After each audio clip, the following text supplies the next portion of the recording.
Welcome, everybody, to another episode of the Paranormal Rangers. And today you have Michelle Miners and Stanley Milford Jr.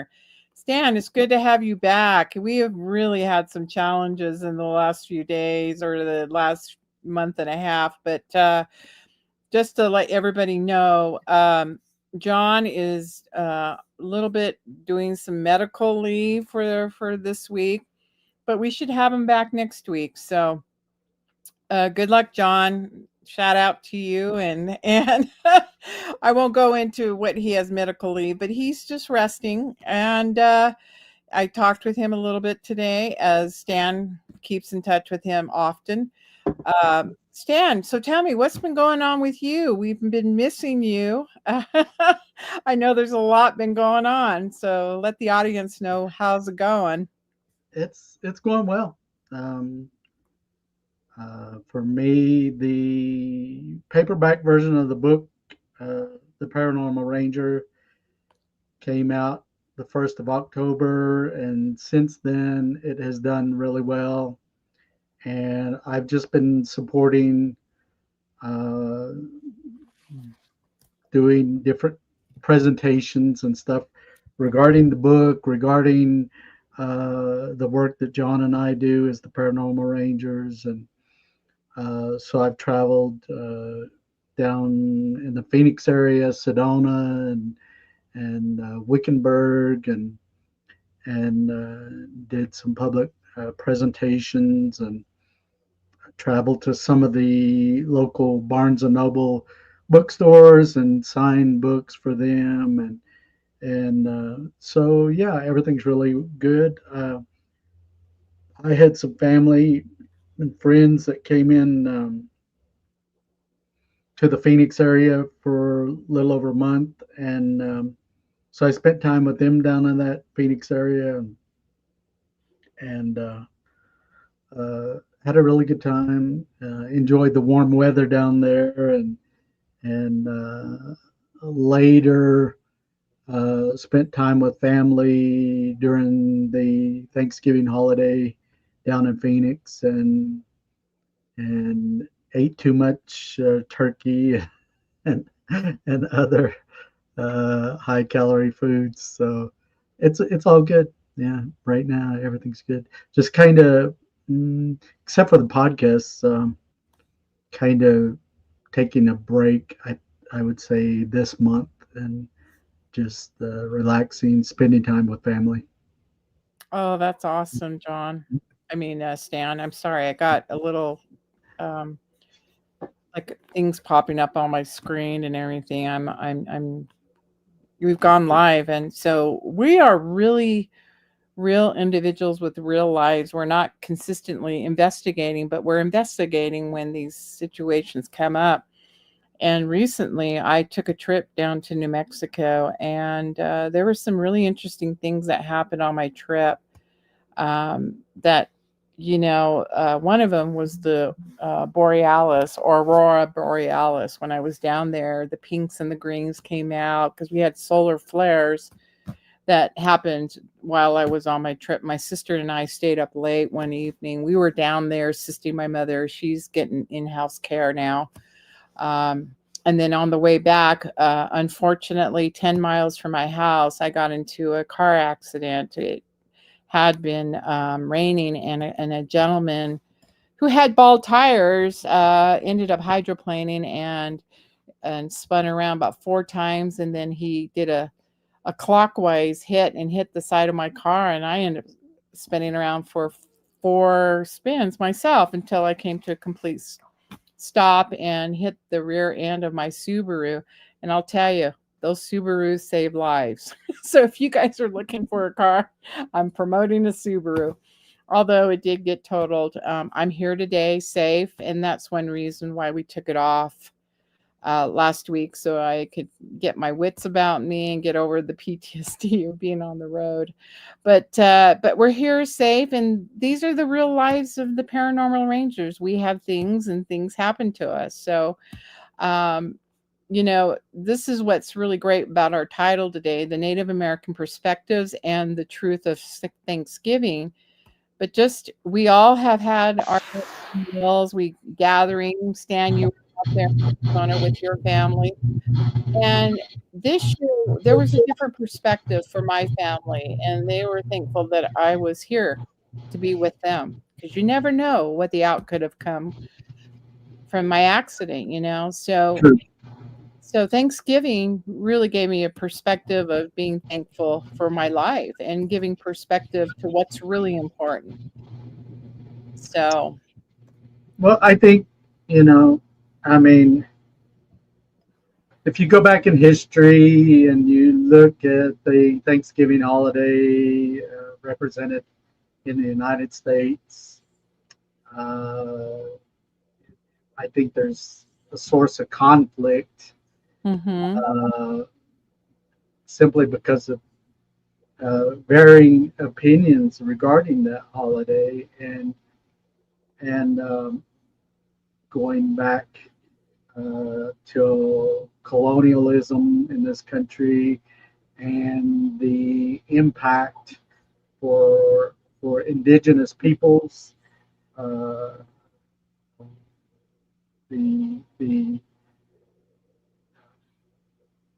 Native Americans in this country, and First Nations peoples in Canada, and how they were impacted by the colonialism that we this country has experienced, and the take on the Thanksgiving holiday uh, really being rooted in in religion and mhm, but for me, you know, as most people know, uh, having grown up between um, both the Anglo culture primarily that I experienced in Oklahoma and the Navajo culture, my father's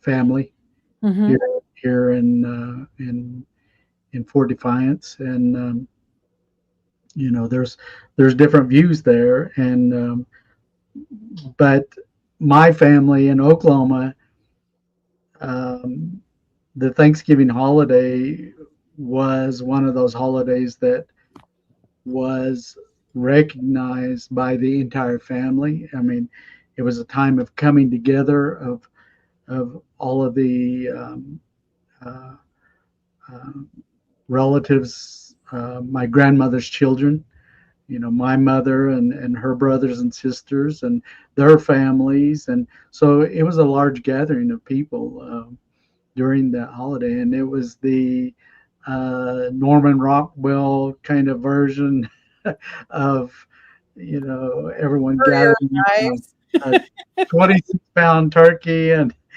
ham and all of that. And all of the fixings and stuffing and casseroles and pies and cobblers and every kind of dessert you can imagine.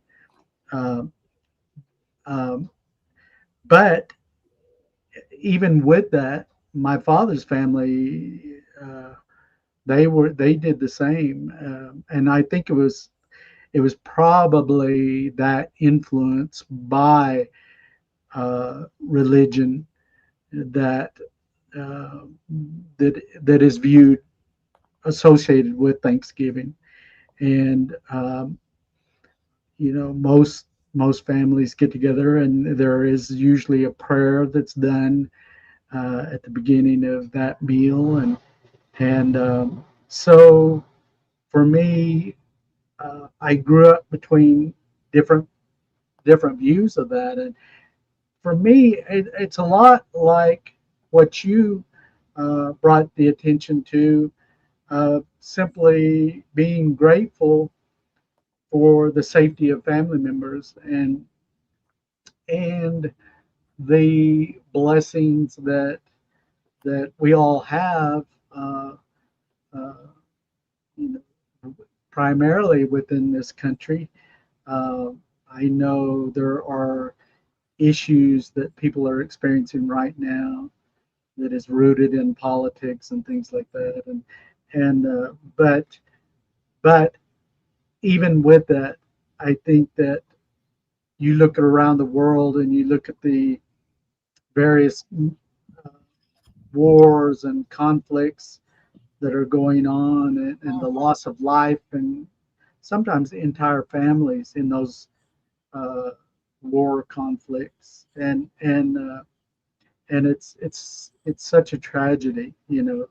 Uh, we as Americans are very blessed in that on this soil that we tend to be fairly protected from outside uh, adversaries and enemies to this country.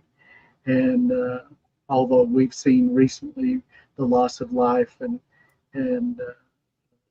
to individuals that are tasked with protecting the people of this nation, and it's a sad tragedy uh, that that what's happened, and our thoughts and prayers go out to those families that have lost loved ones. But I think for me, getting together with family and sharing a meal, breaking bread with them, is you know it's a time for reflection.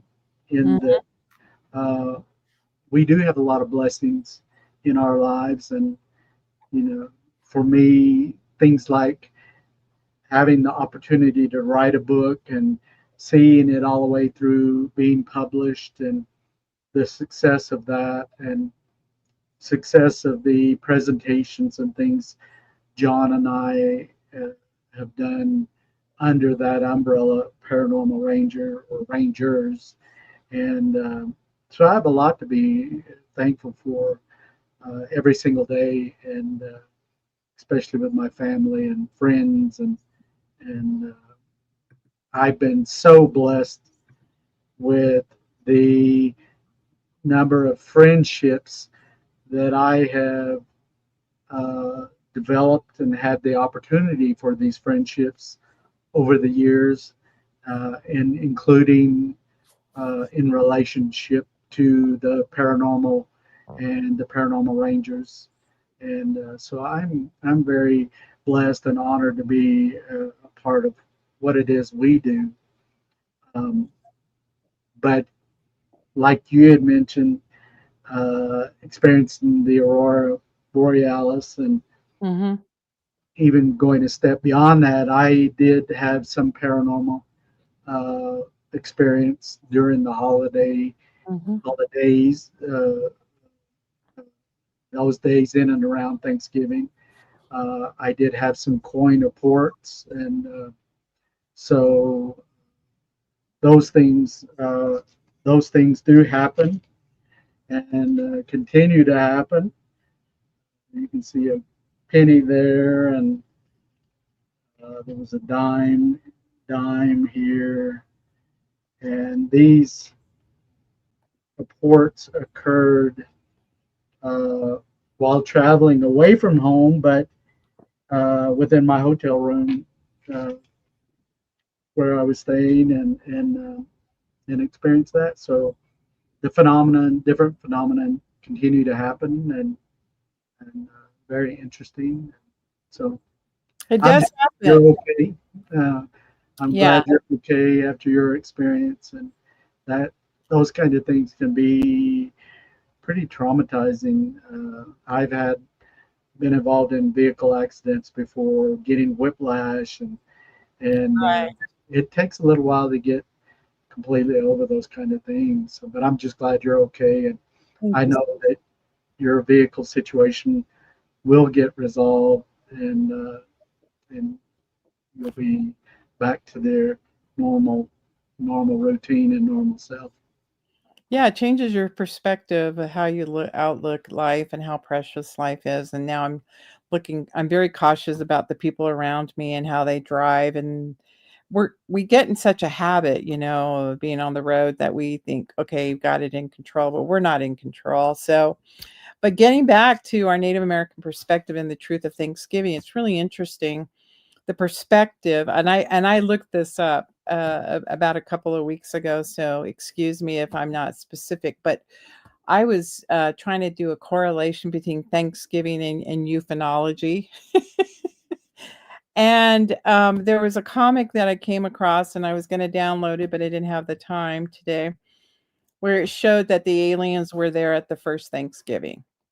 Someone had depicted that they were present at the first Thanksgiving. Now let's talk about the truth of Thanksgiving back in colonial days when the Pilgrims came over. What really happened is the Wampanoag tribe actually kept them from starving.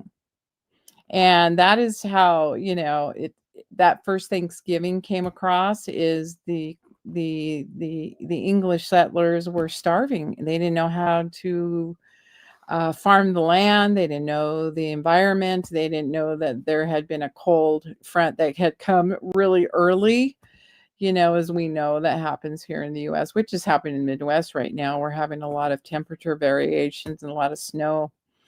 Not so much where we live, but it's just the weather. They couldn't predict the weather because this is the first time landing.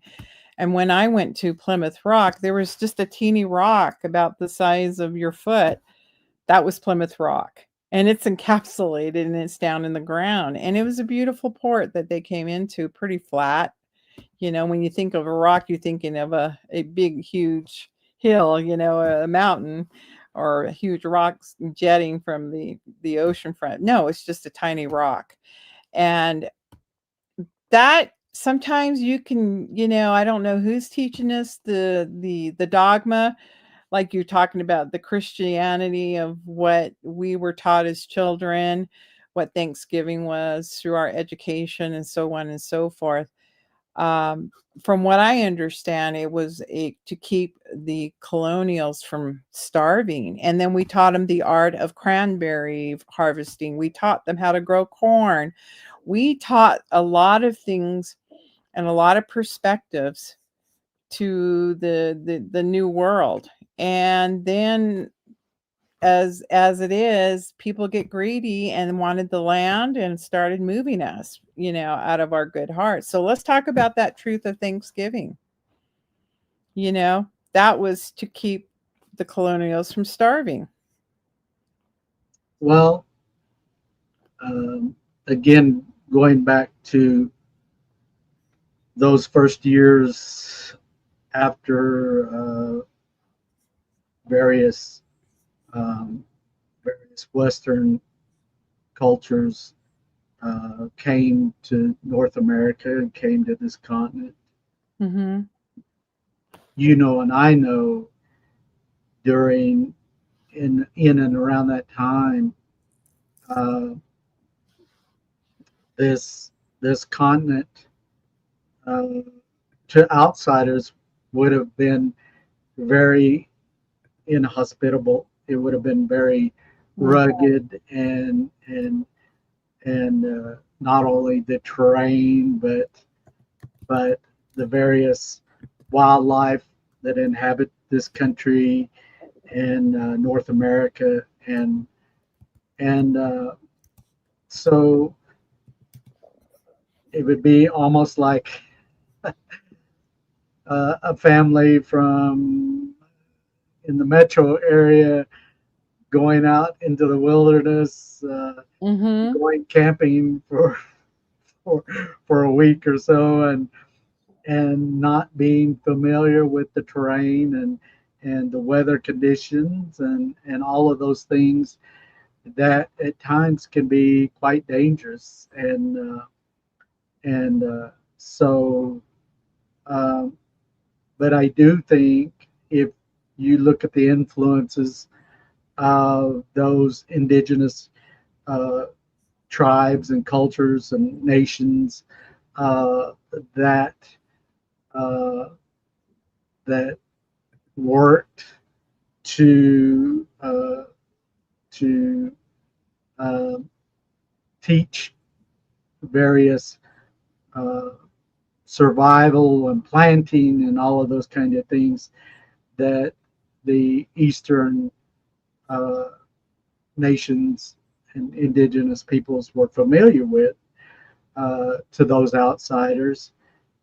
Um, you know, even today, we can, even to this very day, we can see those influences, uh, um, whether it's within the various cuisine and Hmm. recipes and dishes that we see today, and and but for me, again, uh, instead of focusing on, I think, the negative impacts of colonialism and westward expansion in this country into indigenous nations, people's uh, lands that they have occupied for not only hundreds but thousands of years, and and their reliance on the game and things like that that were pretty much exterminated in some situations, Hmm. uh, just to try to maintain authority and controls over indigenous peoples, and which resulted in, uh, to the point of a genocide of uh, nations and peoples and their cultures. And it's not that these things, should ever be forgotten, because they Hmm. should. But I don't think, going forward today, 2025, I don't think going forward that focusing and dwelling, uh, from a perspective of anger and hatred, and I don't Oppression. think it's going to get people's anywhere. And I think that we always need to focus on being positive and moving forward and growing, and and the idea of sharing knowledge and culture with all peoples, um, because I think, in my opinion, that we've seen some instances in the, in history and humanity where uh, an individual's personal opinion and their view on religion, and in some instances have been all but erased. And to me, I think that's what makes this world beautiful, is the differences between different cultures. uh, you look at the uh, Mexican cultures, the Hispanic cultures, uh, south of this country. You look at their contributions to art and music and cuisine, and it's undeniable. The beauty of those cultures is, it's amazing. It's amazing, and to try to push that out or push that away and say, oh, I don't like this because it's different from me, is ludicrous. It's ignorant, and I think we need to embrace all people's cultures and learn from that. And so for me, that's what Thanksgiving has represented to me, as a time to be thankful for what I have been able to experience in my lifetime, uh, whether it's other cultures or uh, uh, music, and all of these different aspects of different, uh, whether it's indigenous peoples or other cultures, other ethnicities. And Well, so you I'm speak very of the, we speak about how, natives have been looked upon as having so many atrocities happening to them. Today, modern Native American traditions are one of culture, like we're doing on this show. We're sharing our culture. but there's truth and then there's perspective. And so we're giving our perspective. And today, there are groups out there mourning the cultural loss, but there also have a different perspective looking at, okay, now we have the opportunity to share our resilience, our surviving those atrocities. And it's no different than the Jewish community, with the loss of World War II, and it's still recognized. They put memorials out. I have visited those memorials in Washington D.C., and there is a spirit. And so I think what Native Americans are doing is sharing the spirit of their cultural, of being able to survive. And here we are today, strong and in numbers. And John's always saying there's 575 registered tribes. There used to be 5,000. Okay, so we whittled down, but we're still growing. We're still alive. We're still surviving because we, as Native Americans, they wanted us to be wiped out, and we didn't. And so that is one thing we need to be thankful for, that the bloodline still runs deep. And our cult we can share cultures with others. To your point, you're saying that we need to learn from others, from each other. And I'm gonna have Bill put something. He's gonna put it on the screen. It's kind of a there's our first Thanksgiving. Yeah. Thank you, Bill. That was a little bit of humor. And I'm going to share with you. I was driving through Hesperus, Colorado. I stopped at one of my college students, one of my best friends from college, and when I was a student in college, and we visited for about a couple hours. And I took some time to hang out with her, and so we started talking about euphenology and parapsychology and all this stuff. And she's a believer too. And as I was driving to go to my mother's and take a highway that led me to Farmington, New Mexico, I all of a sudden I was on top of this hill and was going to come down another hill to catch the highway that went to Farmington. And I look up and there's this shiny object right in front of me. And I go, and I first I thought it was an airplane, and and the sun was reflecting off, but it just stood there. And as soon as I went to go wanting to pick up my camera, my phone camera, because I stopped right on top of the hill, it faded away. So, yeah, yeah, there was something there. And it was a nice, glittery, metallic, very, very shiny. And I thought maybe first it was an airplane, but it just stood there. And then it just faded away. So I did have an ET moment. So the aliens Well, came for dinner. even just like Mm. my experience with the coins that are ported in my hotel room, Mhm. um, these different types of phenomenon make themselves known. Right. Uh, you know, uh, for me with the coins, um, I don't know the source behind that, and these things, even like your UFO experience, they Mhm. do happen, and a lot of times they happen out of the blue. Mhm. It's the furthest thing from your thoughts. Yep. These things of paranormal and UFO, and they happen, and sometimes I think they happen as a form of communication to Mhm. remind us of different things, whether it's our safety or Exactly. things to be aware of,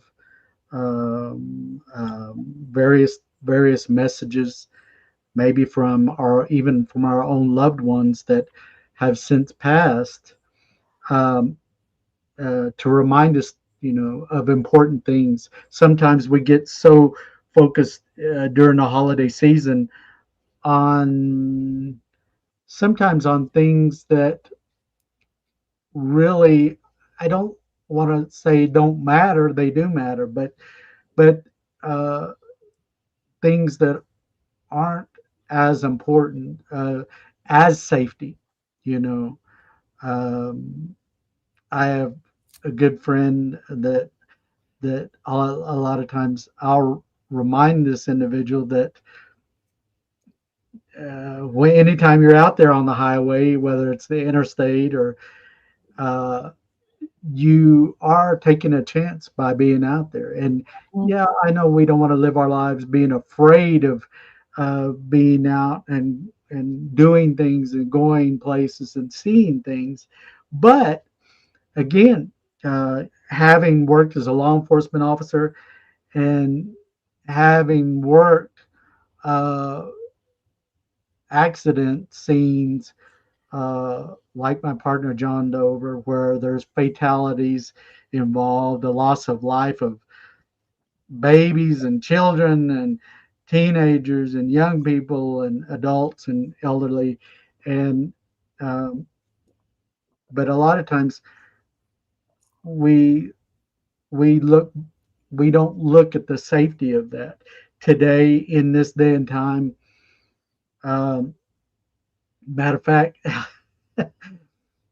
outside my kitchen window, there is a tractor trailer that is the trailer part of it is being cleaned up. It actually an incident occurred where that tractor trailer, the trailer portion of it, caught fire and burned, and so they're cleaning that up. But in this day and time, uh, the risk that's out there regarding uh, the movement of commercial vehicles uh, can be quite dangerous because we're in a time where we have all kinds of electronic media and stuff, iPads and things like that, and even the actual vehicles incorporate various types of screens and things like that. And these are all distractors. Mhm. They take away from that vehicle operator from doing the one thing that they need to be focusing on, and that's operating the motor vehicle in front of it. Excuse me. And so, um, not to discourage people or frighten people or whatever, but um, anytime you're out there on the road, you have to realize that there is a risk. It's almost in some situations like rolling the dice. Right.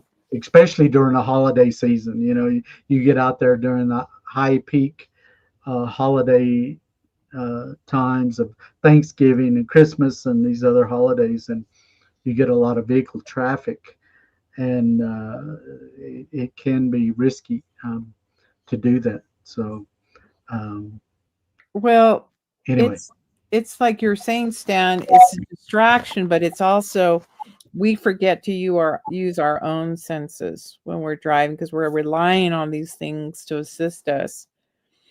That like that's interesting. You would talk about when I saw the car that was going. He was going way too fast. He had ball tires, and he just the perfect opportunity. And I thought I was in a safety zone, but he ended up coming the other way and got me. well, that's the thing.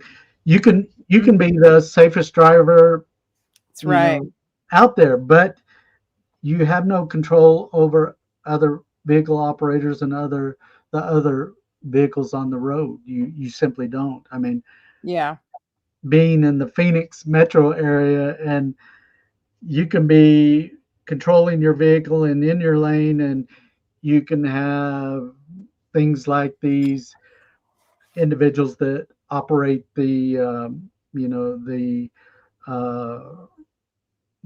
uh, these modern motorcycles, uh, more or less race bikes, Mhm. uh, at extremely high rates of speed out there on our public roads, and you have no control over that.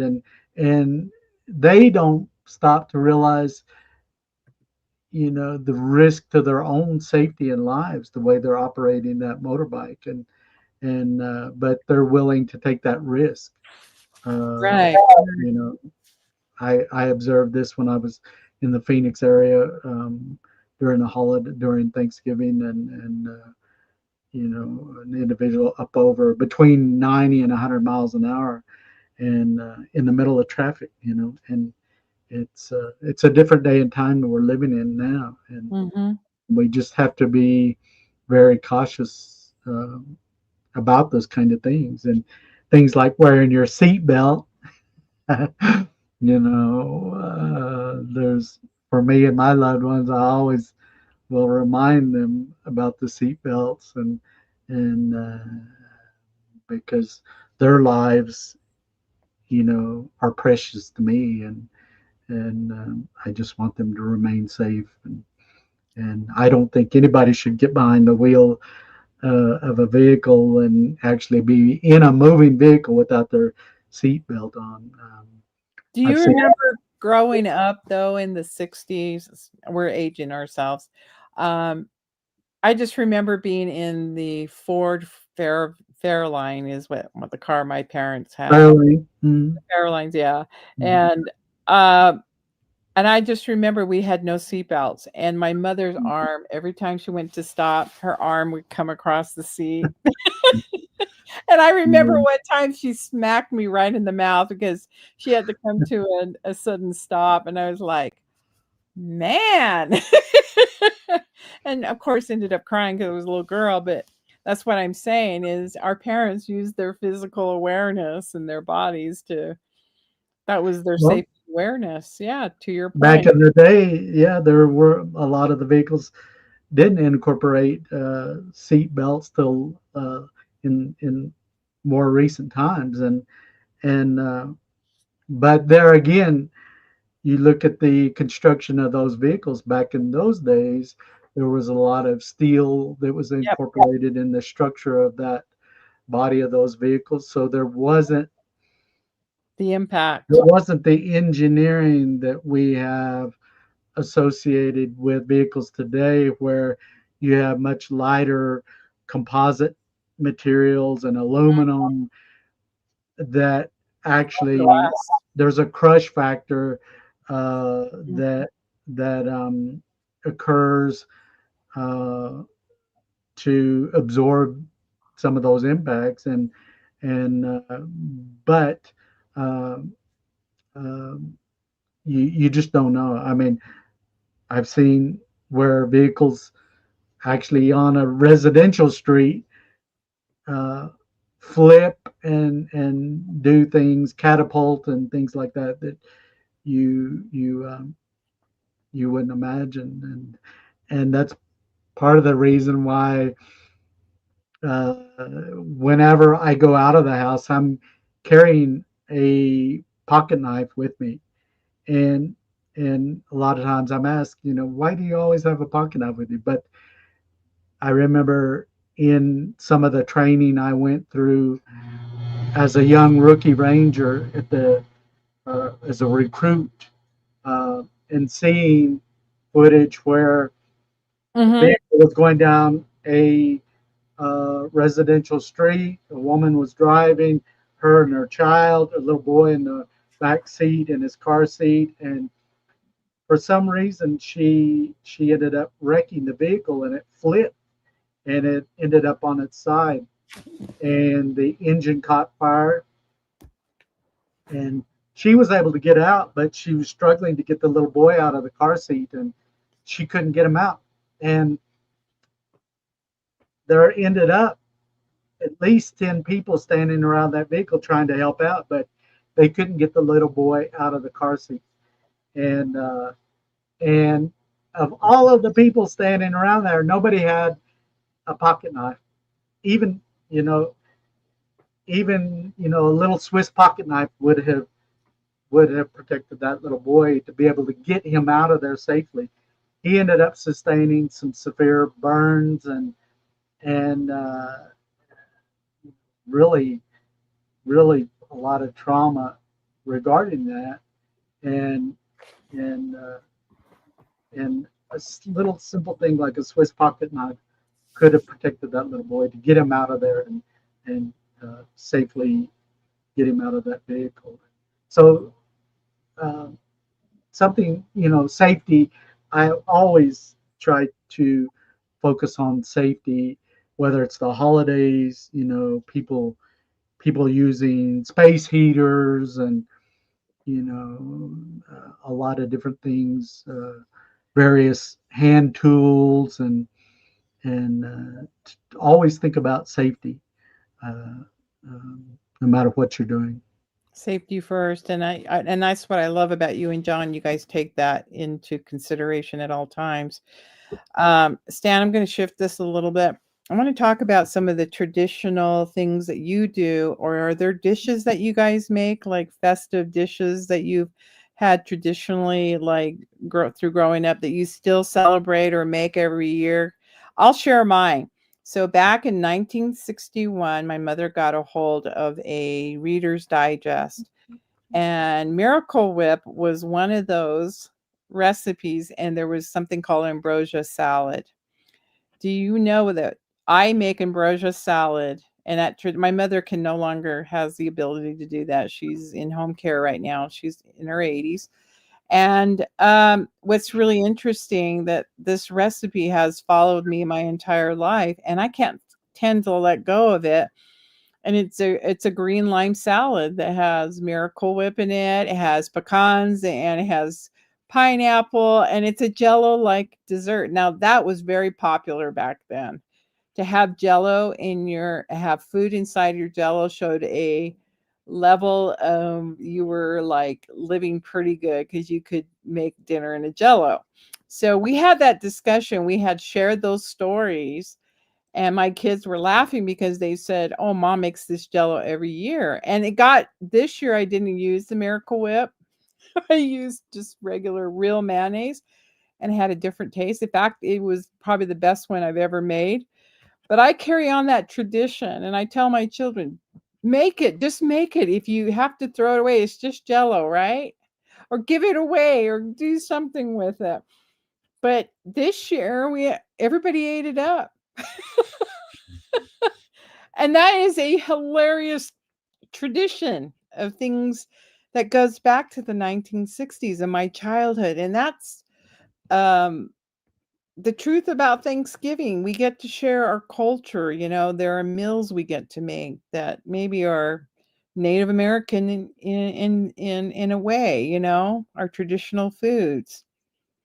And we hand those things down. So it's a time of Thanksgiving, of being in a perspective of sharing cultural meals.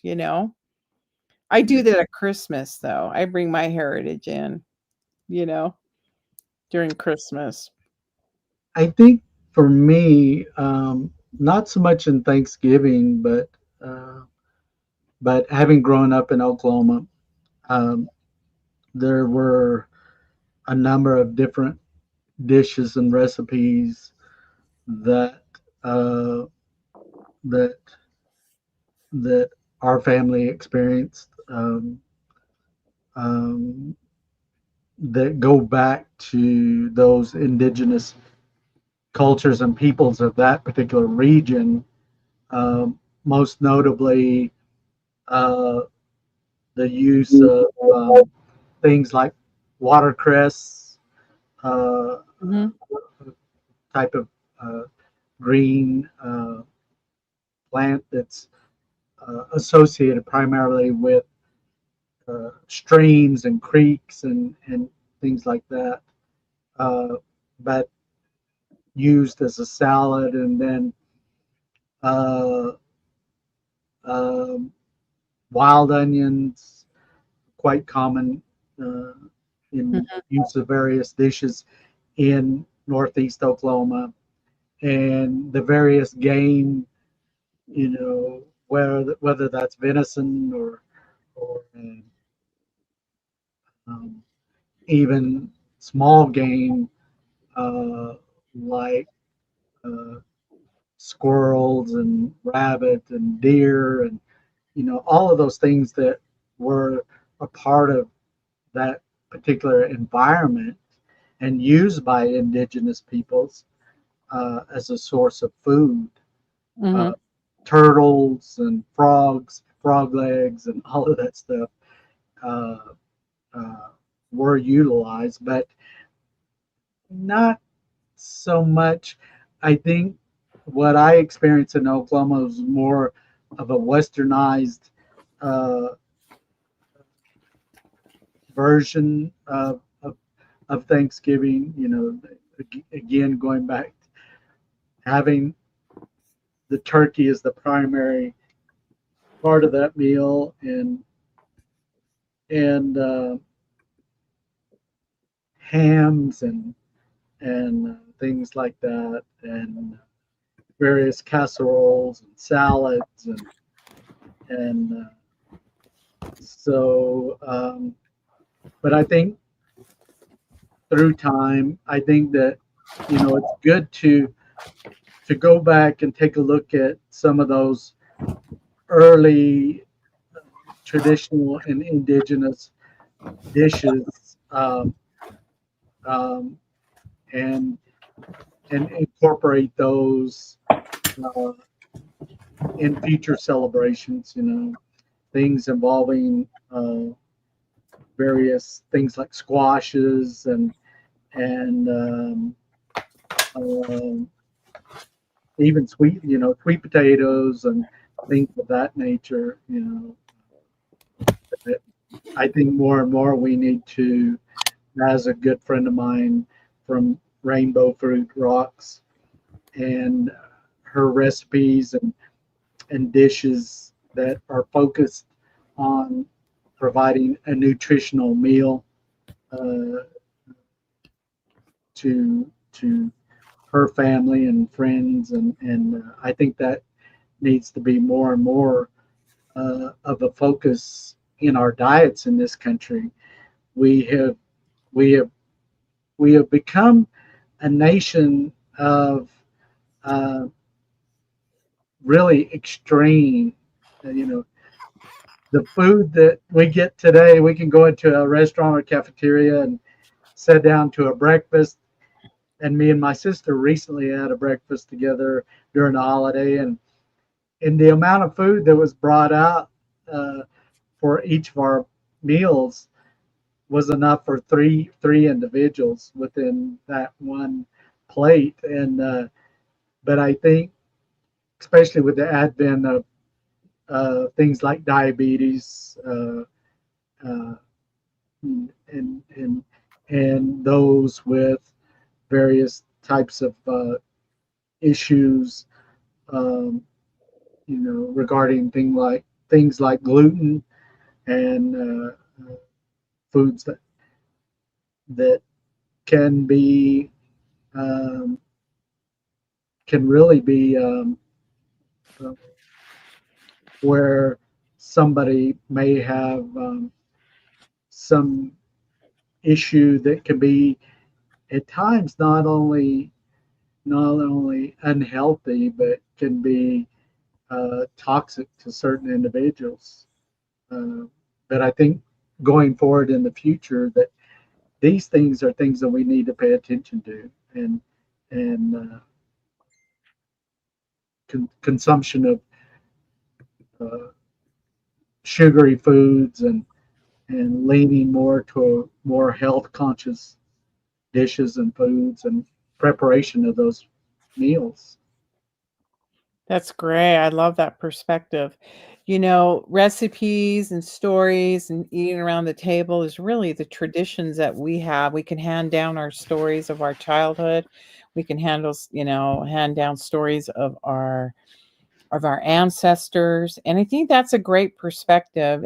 Recipes, food has a way of binding people together, and I think the Thanksgiving meal is one, and the traditions we could share the tradition where finally we can gather, have an excuse to come together as family, because most of us now are running so fast that we don't take the time to sit down as a family and talk. So we've created a holiday one day out of the year that where we can all come together and share those stories, and you don't think anybody's listening, you know. It's like when I grew up, my great grandfather would take a huge drum, and then that's how he called the kids together, and he would bang the drum because it was story time. And that's when I would visit. You know, he called this, he didn't call it the powwow, he called it the gathering. And that's where I learned a lot of the native stories of him going out and being a scout. And we're talking 1800. He was born in the 1800s, like 1896, and then died in 75. But he worked with the Energy Commission.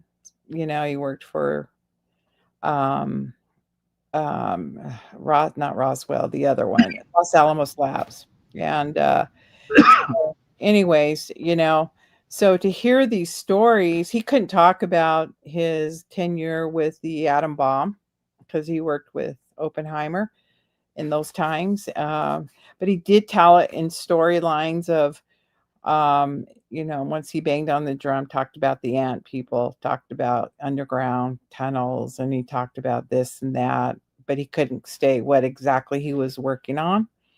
So you have to figure it out as you get older. You know, these things come to light. But at least he's talked about something, you know, he shared a story. And Well, so I think that's the wonderful thing about Thanksgiving. Share our stories. you just said a key word, and that's sharing.